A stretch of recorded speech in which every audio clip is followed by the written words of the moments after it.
We are back for another episode of the platform. Let's talk about it. And it is your host, Jasmine Harden. I'm excited that you are here. It's been a long time coming, at least for me. I am so happy and grateful and excited to be here. I am so happy to be here, like I said. Very grateful. This is going to be a bit of a switch up from the norm here on the podcast, and I've actually been kind of anxious surrounding it just because a lot of this episode is going to be surrounding the topic of vulnerability. And if you hear munching in the background, I apologize. It's my cat. God bless her soul. She's cameoing on the potty.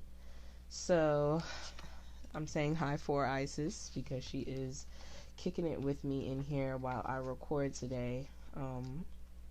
So if you hear her in the background, I apologize. She's a bit of a vocal one, she is.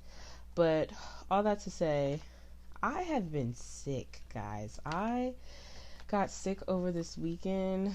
Mind you, I waited to the last minute to record because I just was like, why not? I have plenty of time, Plenty of time.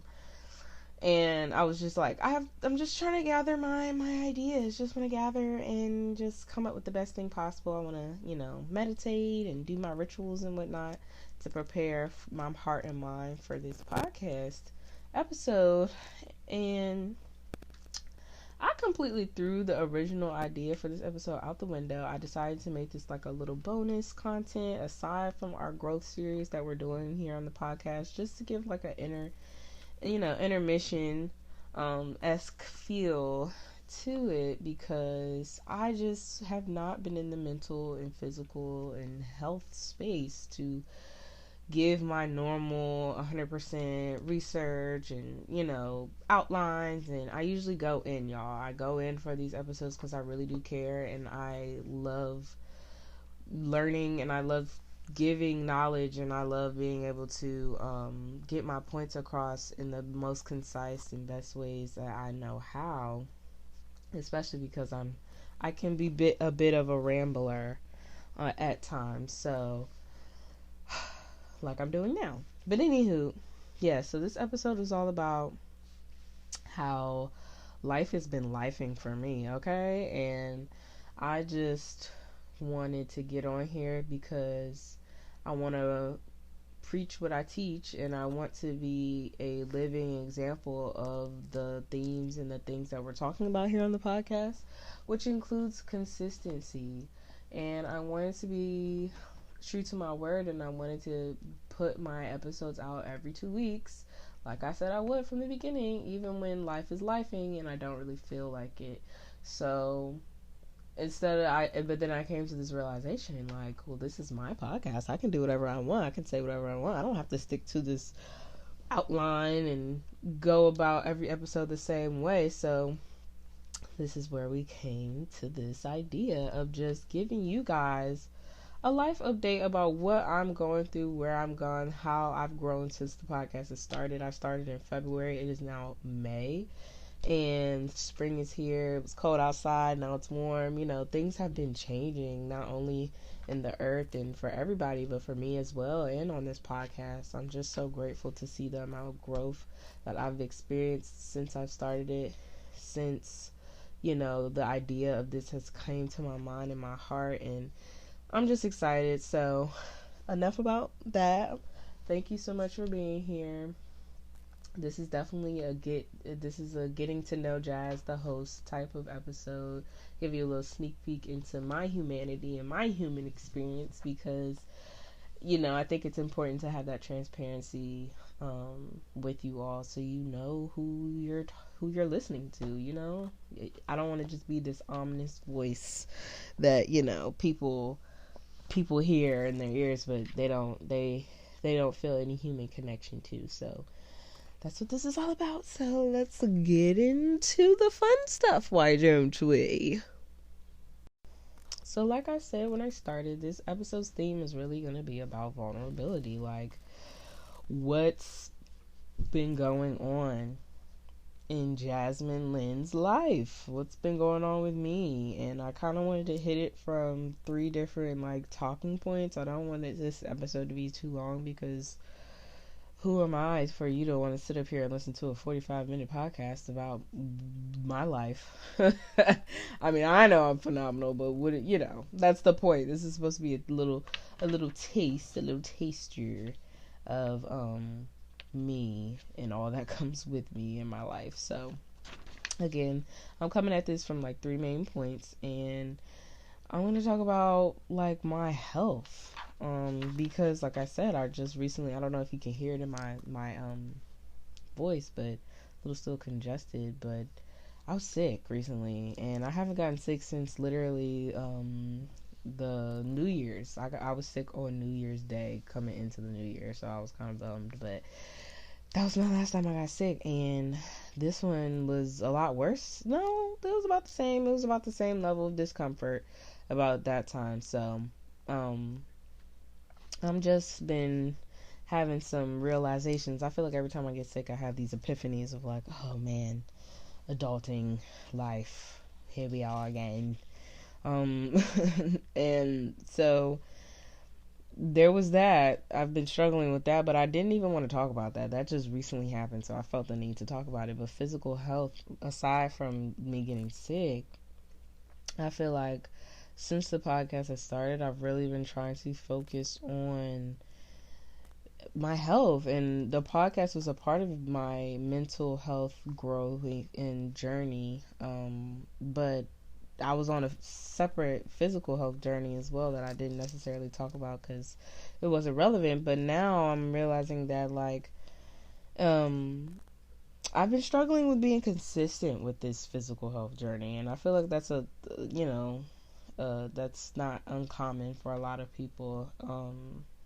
And I feel like that's been the struggle for my physical health journey since the beginning, though. Like, I feel like being consistent has always been the issue. It's not the drive. Like, I've always wanted to have a more health conscious lifestyle, but between changing schools, between changing where I live, between changing environments, between the world changing from being open and being able to go to the gym and go to the gym for free to now the world shut down and I have to pay for memberships if I want to go into the gym. It's just things have changed so much over the years, and it's been hard to be consistent with it.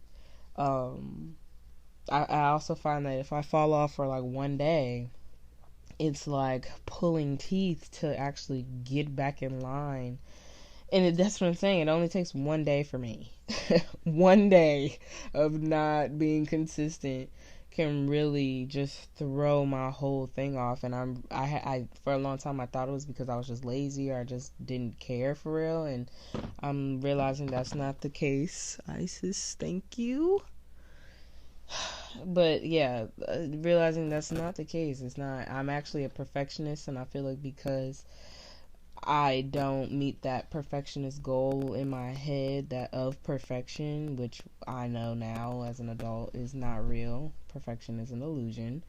I get down on myself, and I just eat my feelings, or I'll just do all these low quality coping mechanisms and patterns of behavior that like reap very, very low quality benefits, and I'll just fulfill that bad feeling with that instead of being consistent and disciplined enough to like say, no, okay, you missed one day, but let's keep going. It's okay if you miss one day. What does one day have to do with the rest of this week? What does one day have to do with the rest of this week? So there's that. So that's just something I'm working on. I don't know if anybody can relate to that, but I just know I'm really trying to continue making decisions that are aligned with the woman I'm trying to be and become and embody, and the lifestyle I'm trying to embody, but finding that space where I can be gentle with myself and allow myself to be human and allow myself to have that one day and still not be so hard on myself that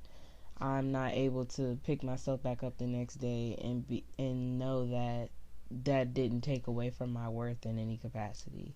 Missing that one day, being human, getting sick, having those times to yourself doesn't make me any less human. So That's something I'm working on, being consistent and being gentle with myself in my consistency, like recognizing that perfection is an illusion, and that as long as I'm making efforts every day to again make decisions that are aligned with who I'm trying to become, that's all that matters.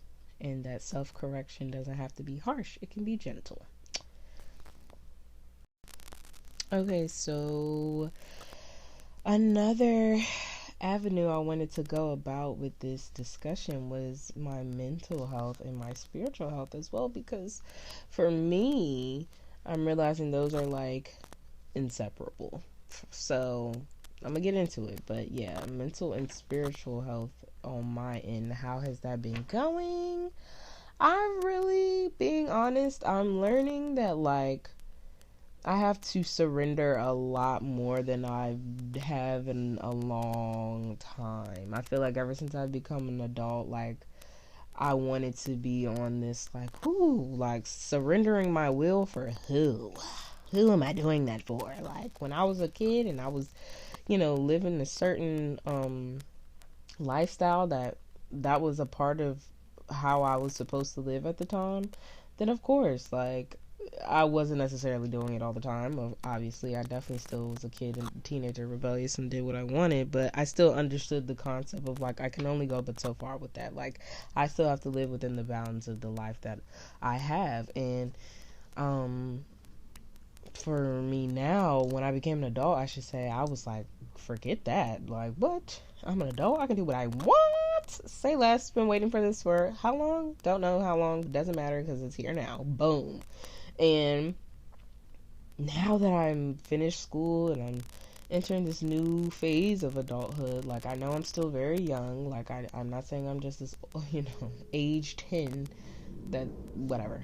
But I'm not saying that I'm just this wise guru beyond my years, but I have learned a lot over the last couple of years, and leaving this one phase, moving into a new phase of not being a literal college student anymore, but a student of life more now.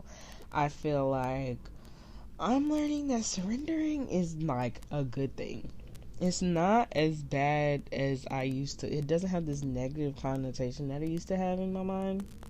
Like, even down to this fact, like I mentioned earlier, I've really, as of late, been surrendering for the fact that my mental health and my spiritual health are mutually exclusive, as well as the fact that like my mental health, out of all my physical, my mental, my social, financial, like everything, all the health that exists within the human experience, my mental health is the most sensitive of them all. And I know some people might be like, duh, but to me that was like a big realization, because I felt like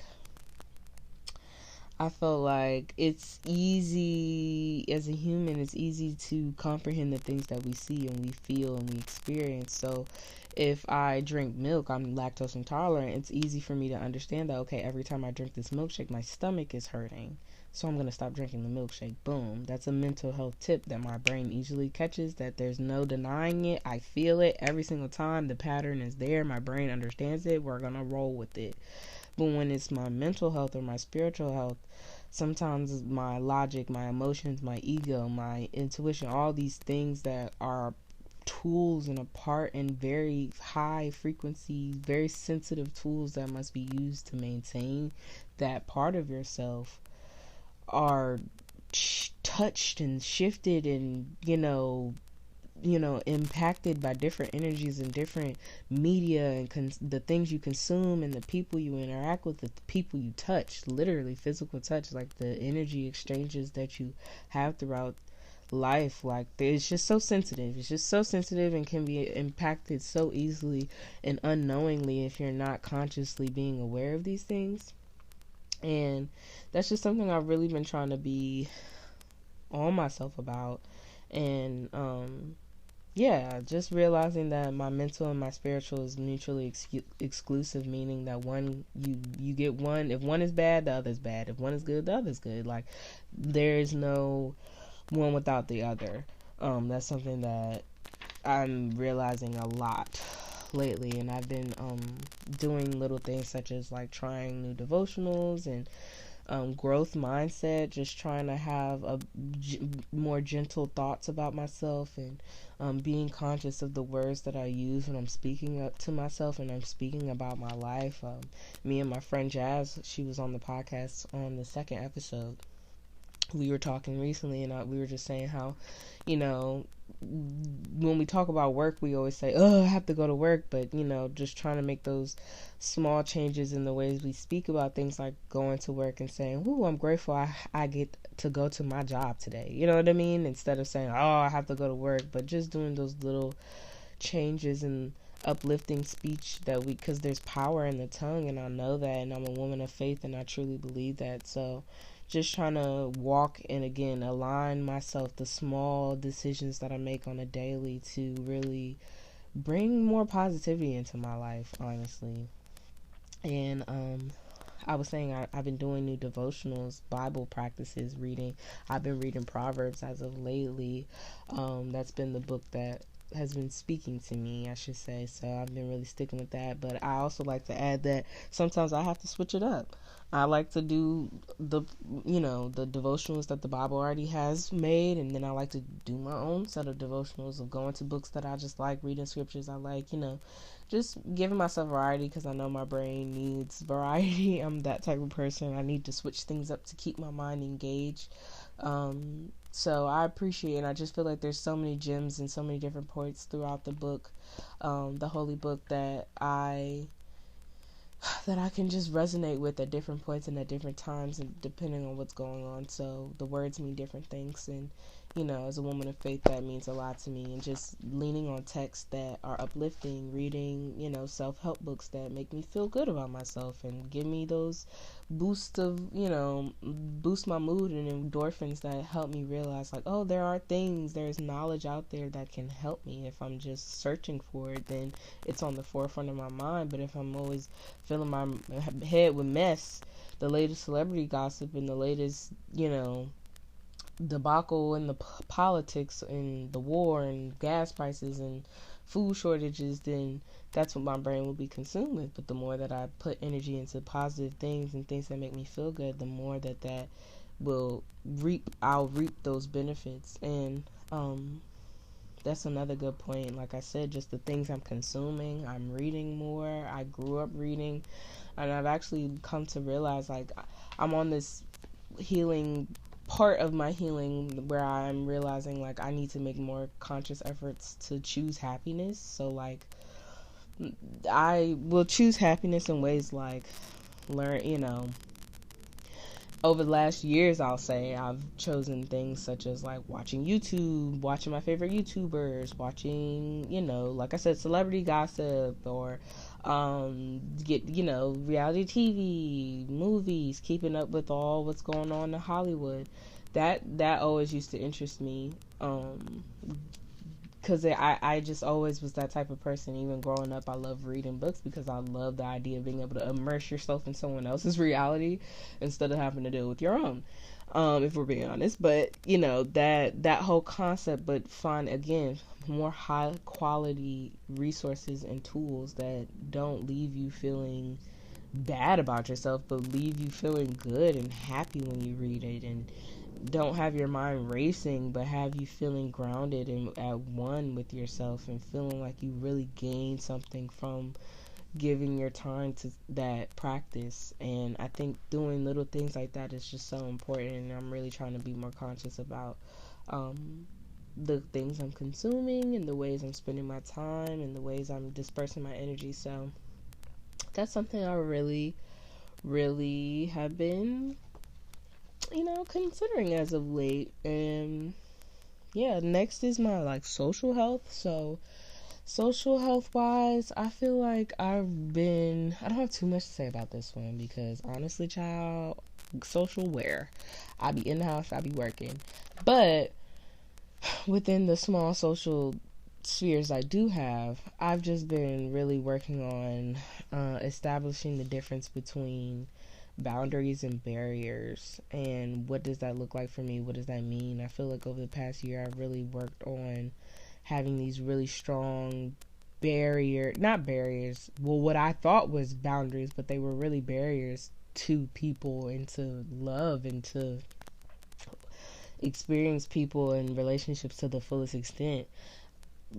I was considering them boundaries because I've just been violated so many times and have so much hurt connected to my past, that I was like, oh no, I'm growing up, I'm maturing, like I'm making better decisions. The new relationships, the people who are still in my life, oh, I'm coming at you different because I'm growing and I'm gonna move accordingly, and I've learned and I'm gonna move accordingly. But I've been having to really sit with the fact that like some of the things that I consider were boundaries were actually barriers to people, and barriers to keep people from being able to penetrate me and hurt me the way that I've been hurt before.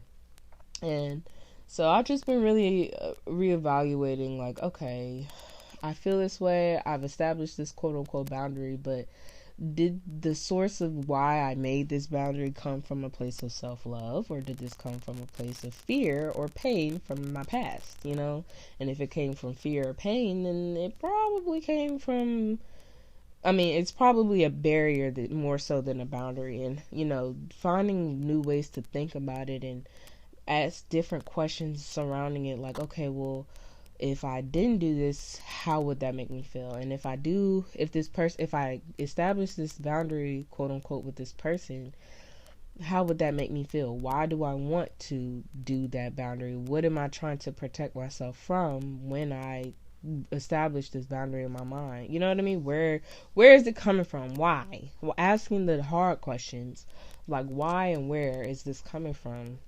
And is it really necessary? Is this valid? Are these feelings valid, or are they coming from valid feelings that aren't necessarily accurate to the situation at hand, because I won't say pain from your past isn't valid, because I do believe that it is. I think that those pains are meant to teach you things and you're supposed to learn things from them, but I don't think that you're supposed to carry the hurt forward and not be able to take the lesson for what it was and be able to apply it universally without blocking grace and mercy and love and peace and joy into your life as well. So that's really what I've been getting down with. So yeah, that pretty much sums it up. I am growing, learning, so appreciative of this podcast. And yeah, I appreciate you guys for coming every week, or every time you have came. It doesn't matter. Every time you tune in, it warms my heart. It does. It means the world to me. I love being able to have this support, because I really do care about the listeners. I care about the message, and I care about my community and being able to give knowledge to my community that will be timeless. I want timeless healing, timeless knowledge, timeless laughter, timeless love. Like, I just want everyone to walk away feeling so encouraged and knowing that, like, it's okay to be human. It's okay to mess up. It's okay to not know. It's okay to have questions. It's okay to be unsure. Like, it's okay to come to places looking for answers. And it's okay to walk away feeling like you gained some knowledge and now you have some more footing to be able to discover that knowledge on your own. I'm not here to tell anybody what to think or what to do. I'm just here to be a tool that you use to learn and go through life, and take the meat, throw out the bones if you have to. Like, take what you can get from this, and I hope that it benefits you and it builds you up and it brightens your spirit. I really do. So with that note, I am going to sign off. I have, plenty of rest to catch up on because I definitely want to get back to work and get back into my norm. I'm at the end of my sickness stint, so I'm gonna enjoy the rest of my sickness stint and my day at home resting as I can so I can get back into it for the rest of the week. I pray that everyone listening has a good rest of these couple weeks and knows that you are loved and you are special, and that I cannot wait to see you again next time. And I hope that you know I want you to stay safe and stay well. And this is your host, Jasmine Harden, signing off.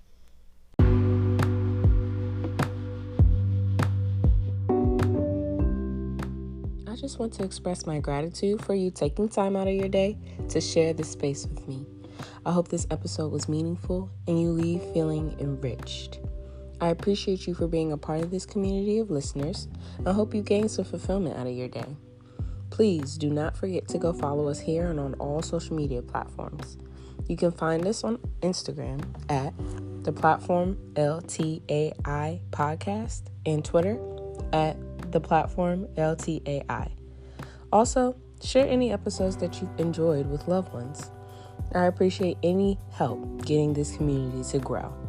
Sending positivity your way, this is your host, Jasmine, signing off. Stay safe, stay well, and farewell.